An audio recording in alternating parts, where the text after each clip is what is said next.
তুফান ঝড়ে কাঁপছে পুরো বাংলাদেশ। তো এই ঝড়ে আমিও কেঁপে গেছি, কাঁপাকাঁপির ফলে আমি সোজা চলে গেছি পালকি সিনেমা হলে। আমি একা যাইনি, কিন্তু আমার সাথে আমার ২ টা ভাই গেছে। তো অনেক আগ্রহ ছিল ছবিটা দেখার জন্য।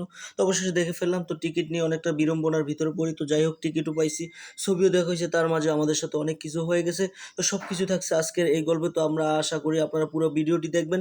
তো ভিডিওটিতে চলে যাওয়ার আগে একটি কথা বলে রাখি, আমার ফেসবুক পেজটি আপনারা সবাই লাইক, ফলো দিয়ে পাশে থাকবেন এবং আমার ইউটিউব চ্যানেলটিকে অবশ্যই সাবস্ক্রাইব করবেন। আপনাদের সাপোর্ট ও ভালোবাসায় আমি মুগ্ধ হতে চাই। তো দেরি না করে পুরো গল্পে চলে যাওয়া যাক। আসসালামু আলাইকুম এভরিওয়ান, আশা করি সবাই ভালো আছেন।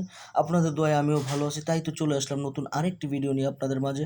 তো আশা করি পুরো ভিডিওটি দেখবেন। আর আজকের ভিডিওটি কী নিয়ে হতে যাচ্ছে আপনারা সব কিছুই দেখতে পারছেন, হয়তো বা বুঝতেও পারছেন। তো দেরি না করে আপনাদের গল্পে চলে যাওয়া যাক। আজকে ঈদের দিন, যেহেতু আমার অনেক এই তুফান সিনেমা দেখার আগ্রহ, তাই আপনারা সবাই জানেন শাকিব খানের কিছু না কিছু সিনেমা আমি দেখি মাঝে মাঝে। আমার পাশাপাশি আমরা ২ ভাই পিছনে বসা আছে, আরও ২ ভাই, তারাও সিনেমার প্রতি কিছুটা আগ্রহী। তো শাকিব খানের সিনেমা বাংলাদেশের একমাত্র সুপারস্টার। তো ঈদের দিন বিকেলে খাওয়া দাওয়া শেষ করে আমরা সোজা চলে যাই পালকি সিনেমা হলের উদ্দেশ্যে। তো যাওয়ার পথে ঢাকা চট্টগ্রাম হাইওয়েটা আপনারা দেখতেই পাচ্ছেন যে কত সুন্দর একটা হাইওয়ে। এই জায়গায় গাড়ি চালানোর মজাই আলাদা, আসলে মন ভরে যাওয়ার মতো। ছবি দেখার আগে আমাদের অলরেডি রাস্তায় মন ভরে গেছে। তো চিন্তা করতেছি ছবি দেখার পরে আর কি হবে আমি জানি না। তো দেখতে দেখতে হাইওয়ের ভিতরে মোটামুটি একটা টান দিলাম যে তাড়াতাড়ি পালকি সিনেমা হলে যাই। জানি না সিনেমা হলের কি অবস্থা, টিকিট পাবো কিনা তা নিয়ে একটা ধোঁয়াশা ছিল। তো অবশেষে দেরি না করে আমি সোজা আমার পাগলা ঘোড়াটাকে টানতে লাগলাম, তো এবং এক টানে চলে আসলাম সেই সিনেমা হলের কাছাকাছি। তারপর সিনেমা হলে যাওয়ার পরে কি হলো আমাদের সাথে দেখতেই থাকুন। হ্যালো এভরিওয়ান, চলে আসলাম পালকি সিনেমা হলে তুফান ছবি দেখার জন্য। সিনেমাটি এখানে দেখতেই পাচ্ছেন যে পাবলিকের কি পরিমাণ ভিড়। এখানে প্রচুর ভিড়, টিকিটের জন্য অলরেডি সিরিয়ালে লোক পাঠিয়ে দিয়েছি, কিন্তু তারপরে টিকিট পাবো কিনা তাও জানি না। প্রচুর ভিড়, প্রচুর। এখানে পুরো সব শো হাউসফুল যাচ্ছে, কোনো জায়গা খালি নাই। খুব পালকি, কুমিল্লা, এটা চান্দিনাতে পালকি সিনেমা হল, অনেক পুরনো সিনেমা এটা, আপনারা দেখতেই পাচ্ছেন। এই অবস্থা বর্তমান পরিস্থিতি।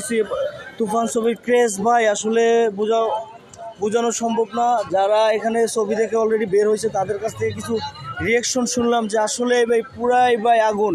কিন্তু ভাই তারা অনেকটাই সব কিছু বলতে চাচ্ছে না, যে কারণ সবাই বলতেছে যে আপনারা আসলে ঢুকে দেখেন। তো মোটামুটি আমি আছি ঢুকার জন্য প্রস্তুত। আমি আছি, আমার সাথে আরও আমরা ২-৩ জন আছি, কিন্তু আমরা টিকিটের জন্য অলরেডি সিরিয়াল আছি, আমরা টিকিট পাচ্ছি না। দেখি কি অবস্থা।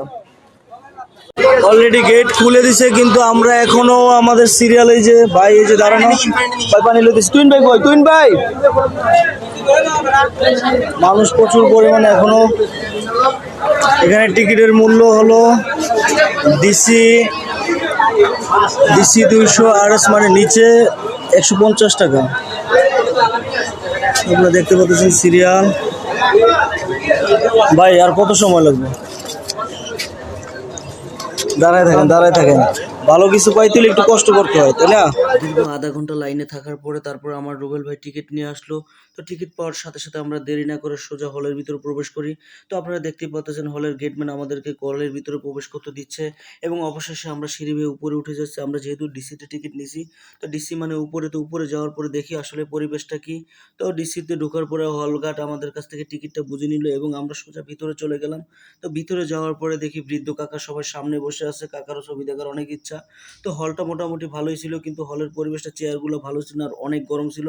তো গরম থাকার কারণে আমার পুরো ছবিটা দেখতে এত পরিমাণ অসুবিধা হয়েছে। আর হলের ভিতরে সবথেকে বড় প্রবলেম ছিল যে হলের ভিতরে সবাই স্মোকিং করতেছে, ধুমায় পুরো হল অন্ধ হয়ে গেছে, যার কারণে কিন্তু আমরা অনেকটা সমস্যার ভিতরে পড়ছি। তো ছবি দেখার পরে আমরা যখন বের হয়ে যাচ্ছি, বের হওয়ার পরে আসলে যে কী যে অবস্থা গেছে, গরমে পুরা সিদ্ধ হয়ে গেছি। তো আপনারা দেখতেই পাচ্ছেন একেকজনের অবস্থা কি হয়েছে, ঘামায়া পুরা ভিজা। তো তারপরেও কি একটা জিনিস দেখার পরে মনটা শান্তি হয়ে যায়। এখন সিঁড়ি থেকে নামার পরে যে দৃশ্যটা দেখবো, এটা দেখার জন্য আসলেই প্রস্তুত ছিলাম না।